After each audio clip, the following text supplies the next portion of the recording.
জুবিন দা আমাৰ অকল তেখেতৰ হয় এটা জন্ম পাইছিলে যোৰহাটত, কিন্তু যিহেতু তেখেতৰ দেউতাকেও কৰ্মসূত্ৰে গোটেই অসমখন ঘূৰিছে আৰু জুবিন গাৰ্গে গোটেই সংগীতৰ যিমানখিনি পৰ্যায়লৈ গ'ল চব গুৱাহাটীত থাকেই কৰিছে।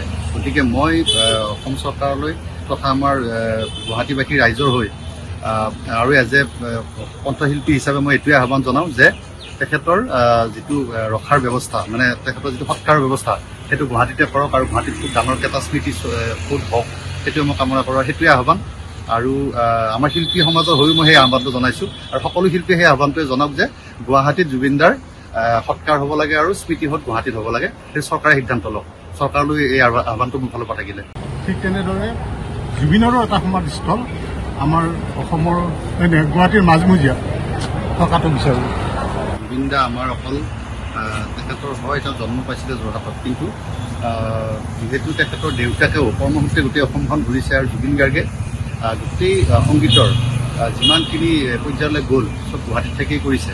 গতিকে মই অসম চৰকাৰলৈ তথা আমাৰ গুৱাহাটীবাসী ৰাইজৰ হৈ আৰু এজ এ কণ্ঠশিল্পী হিচাপে মই এইটোৱে আহ্বান জনাওঁ যে তেখেতৰ যিটো ৰখাৰ ব্যৱস্থা, মানে তেখেতৰ যিটো সৎকাৰৰ ব্যৱস্থা, সেইটো গুৱাহাটীতে কৰক আৰু গুৱাহাটীত খুব ডাঙৰকৈ এটা স্মৃতি ফুট হওক, সেইটোৱে মই কামনা কৰোঁ। সেইটোৱে আহ্বান।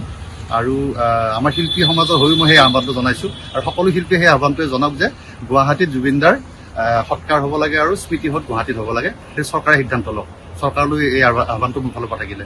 ঠিক তেনেদৰে জুবিনৰো এটা সমাধিস্থল আমাৰ অসমৰ গুৱাহাটীৰ মাজমজিয়া থকাটো বিচাৰোঁ।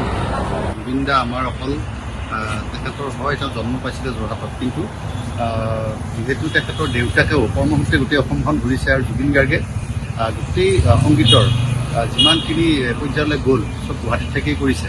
গতিকে মই অসম চৰকাৰলৈ তথা আমাৰ গুৱাহাটীবাসী ৰাইজৰ হৈ আৰু এজ এ কণ্ঠশিল্পী হিচাপে মই এইটোৱে আহ্বান জনাওঁ যে তেখেতৰ যিটো ৰখাৰ ব্যৱস্থা, মানে তেখেতৰ যিটো সৎকাৰৰ ব্যৱস্থা, সেইটো গুৱাহাটীতে কৰক আৰু গুৱাহাটীত খুব ডাঙৰকৈ এটা স্মৃতি ফুট হওক, সেইটোৱে মই কামনা কৰোঁ। সেইটোৱে আহ্বান।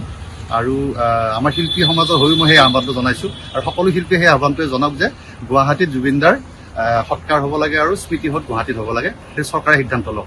চৰকাৰলৈ এই আহ্বানটো মোৰ ফালৰ পৰা থাকিলে।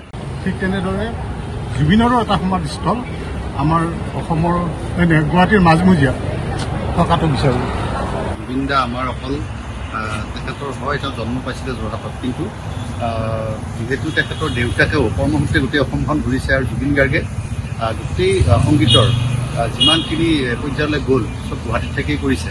গতিকে মই অসম চৰকাৰলৈ তথা আমাৰ গুৱাহাটীবাসী ৰাইজৰ হৈ আৰু এজ এ কণ্ঠশিল্পী হিচাপে মই এইটোৱে আহ্বান জনাওঁ যে তেখেতৰ যিটো ৰখাৰ ব্যৱস্থা, মানে তেখেতৰ যিটো সৎকাৰৰ ব্যৱস্থা, সেইটো গুৱাহাটীতে কৰক আৰু গুৱাহাটীত খুব ডাঙৰকৈ এটা স্মৃতি ফুট হওক, সেইটোৱে মই কামনা কৰোঁ। সেইটোৱে আহ্বান। আৰু আমাৰ শিল্পী সমাজৰ হৈও মই সেই আহ্বানটো জনাইছোঁ আৰু সকলো শিল্পীয়ে সেই আহ্বানটোৱে জনাওক যে গুৱাহাটীত জুবিনদাৰ সৎকাৰ হ'ব লাগে আৰু স্মৃতি হত গুৱাহাটীত হ'ব লাগে। সেই চৰকাৰে সিদ্ধান্ত লওক। চৰকাৰলৈ এই আহ্বানটো মোৰ ফালৰ পৰা থাকিলে।